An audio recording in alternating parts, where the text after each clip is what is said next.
Hello everyone and welcome. We all have moments when our thoughts and emotions turn negative. Whether it's triggered by stress, past experiences, or even the weather, negative thoughts and feelings can have a significant impact on our well-being. But don't worry, because I'm here to help you cope with them. In this video, we'll explore some techniques and strategies that can help you manage and even overcome those pesky negative thoughts and feelings. So buckle up and get ready to learn how to conquer your mind and emotions. So let's first try to understand what negative self-talks are. They're those little voices in our heads that tell us we're not good enough, smart enough, or attractive enough.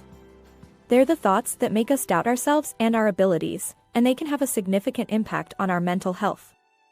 Consider your negative self-talk and ideas as a looping record player. You are aware of the person who repeatedly plays the same tune. It's unhelpful, irritating, and difficult to ignore. Self-talk and negative ideas might also be like that. These may play repeatedly in our brains, making it challenging to pay attention to anything else. So, what exactly are negative thoughts and self-talks?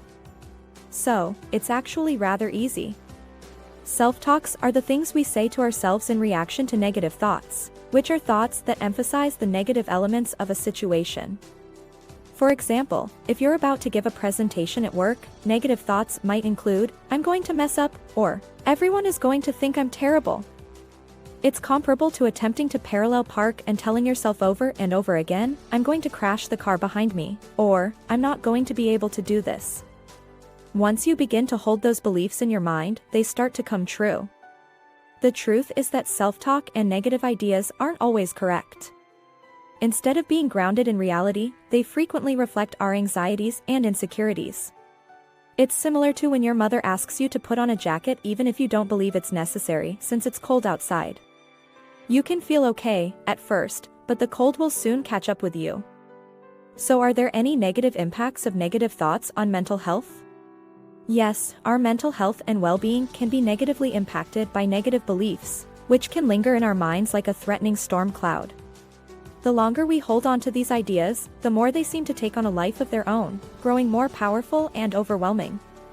They may leave us with the impression that we are stranded in a bottomless hole with no way out. Our self-esteem can be severely impacted by negative self-talk, which can make us feel inadequate or unsuccessful. This can subsequently result in tension, despair, and anxiety sensations, which can negatively impact our general mood and capacity for functioning in everyday life. The effects of adverse thoughts and emotions may be profound and harmful to every aspect of our existence. It can affect our relationships with others, making it difficult for us to connect with and trust those around us. We could believe that we are unworthy of affection and support, which might increase our sense of loneliness and alienation. Our physical health can be negatively impacted by negative self-talk, which can result in physical symptoms like weariness and headaches. In order to live a more fulfilled and joyful life, it's critical to be aware of the negative effects that these thoughts and sentiments may have on our mental and physical health, and to learn how to manage with them. Negative self-talk comes in many different forms, and it's important to be able to recognize them in order to address and overcome them. Overthinking things, where one assumes the worst outcome in any given situation. All or nothing thinking, where one sees things as completely black or white with no shades of gray in between, and overgeneralizing, where one takes one bad experience and applies it to all situations, are some examples of negative self-talk. Additional types include labeling, where one assigns negative labels to oneself or others, personalizing, where one thinks that everything is their fault, filtering, where one concentrates solely on the negative parts of a scenario. We may begin to confront and reframe our ideas in a more positive and constructive way by becoming aware of the many forms of negative self-talk that we engage in. Let's explore some coping mechanisms to negative self-talk. First, mindfulness and meditation techniques. Mindfulness and meditation practices can be quite helpful for dealing with negative self-talk. Being mindful requires giving your complete attention to the present moment while remaining judgment-free. By doing so, you'll be able to see your unfavorable thoughts and sensations more clearly and examine them without becoming sucked into them. Contrarily, meditation entails concentrating your attention on a single thing, such as your breath or a certain mantra. This can lessen the intensity of unfavorable thoughts and emotions and help you achieve a greater sense of peace and relaxation. You may improve your sense of self-awareness and self-acceptance by frequently engaging in mindfulness and meditation. These methods can also aid in your improvement of emotional control and resilience, both of which are beneficial in a number of situations. Second, identifying and challenging negative self-talk. Identifying and challenging negative self-talk is an important strategy for coping with negative thoughts and feelings. This includes recognizing the unfavorable ideas and assumptions that are fueling the negative self-talk and then challenging their validity. Is it truly accurate to say that you lack merit? What proof do you have for that assumption? Finding evidence to the contrary, reshaping negative beliefs in a more favorable perspective, and engaging in positive self-talk are all part of combating negative self-talk. It's similar to playing devil's advocate with yourself in your head. You may actively interrupt the pattern of negative thinking and enhance your mental health by actively challenging negative self-talk and substituting it with more uplifting and realistic views. Recall that opinions are not facts and that just because you think something, it doesn't necessarily imply that it is. Third, positive affirmations and reframing techniques. Positive affirmations and reframing strategies can be effective tools for controlling negative self-talk. Repeating encouraging phrases to oneself, such as, "I am strong and capable," or, "I am deserving of love and respect," is known as a positive affirmation. Reframing, on the other hand, entails purposefully altering how you view a circumstance or idea. For instance, you may reframe the thought, "I'll never be excellent at this," to, "I may not be good at this yet, but I can improve with practice." These methods can assist you in rewiring your thought processes and developing a more upbeat, hopeful mindset. It's crucial to remember that reframing and positive affirmations aren't miracle cures and may not be effective for everyone. Yet, including them in your coping mechanisms might be a useful strategy to combat negative self-talk and change your perspective in favor of optimism and self-compassion. Fourth, practicing self-compassion and self-care. It's simple to slip into a self-critical perspective when self-talk is negative. Self-compassion and self-care exercises can help break this vicious cycle. We may learn to be compassionate to ourselves and understand ourselves instead of punishing ourselves for perceived shortcomings or errors. This may entail taking a break when we're feeling stressed, asking loved ones for assistance, and allowing ourselves to make errors.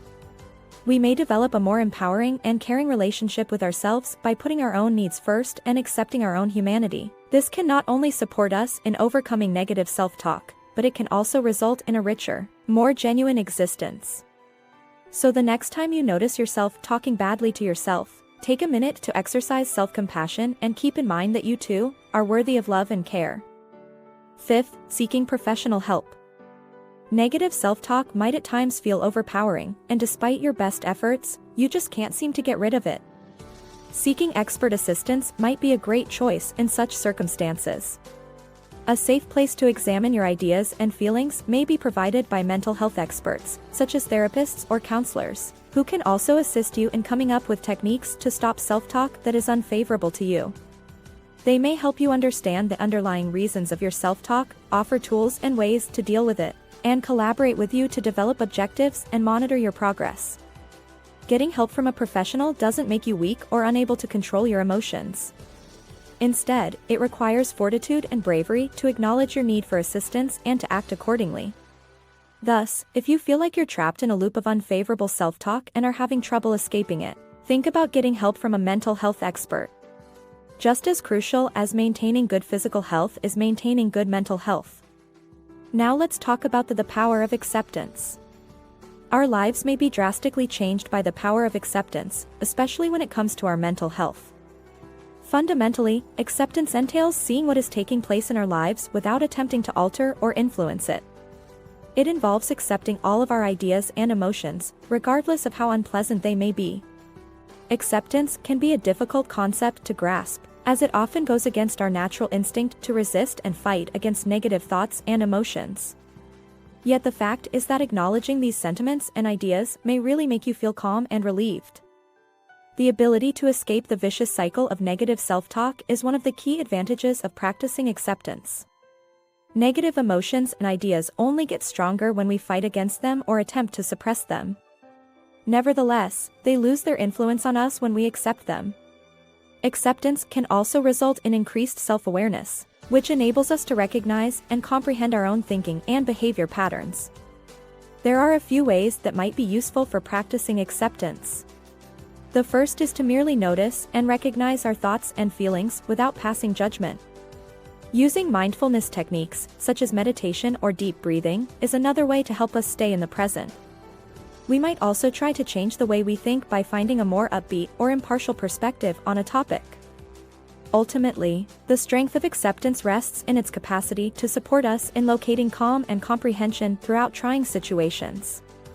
We may start to liberate ourselves from their control and make progress towards a happier, more satisfying existence by learning to embrace our unpleasant thoughts and feelings.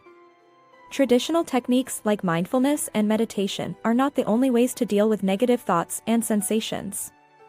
In reality, creativity may be a highly effective tool for managing and processing unpleasant emotions. It has been demonstrated that unconventional coping strategies, such as art therapy, music therapy, and dance therapy, are efficient means of expressing feelings and lowering stress. Painting, sketching, and other artistic endeavors can assist people in accessing their emotions and expressing them viscerally. With the use of rhythm and melody, music therapy has been utilized to assist patients deal with anxiety and sadness. To help people process their emotions and connect with their bodies, dance therapy uses movement and artistic expression. These alternate coping strategies can offer a sense of release and catharsis, and they can be especially beneficial for those who find it difficult to express themselves vocally. People might discover novel and inventive methods to manage with unfavorable thoughts and sensations by investigating and experimenting with various coping techniques. Well, folks, we've covered a lot of ground today when it comes to coping with negative thoughts and feelings.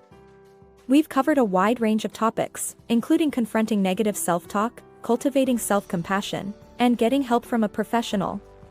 We also talked about the importance of acceptance and the advantages of employing unconventional coping strategies like art, music, and dance therapy. To deal with negative thoughts and feelings, keep in mind that there is no one-size-fits-all approach, and what works for one person may not work for another. Finding what works best for you is key, whether it be practicing mindfulness, finding creative outlets, or getting professional assistance.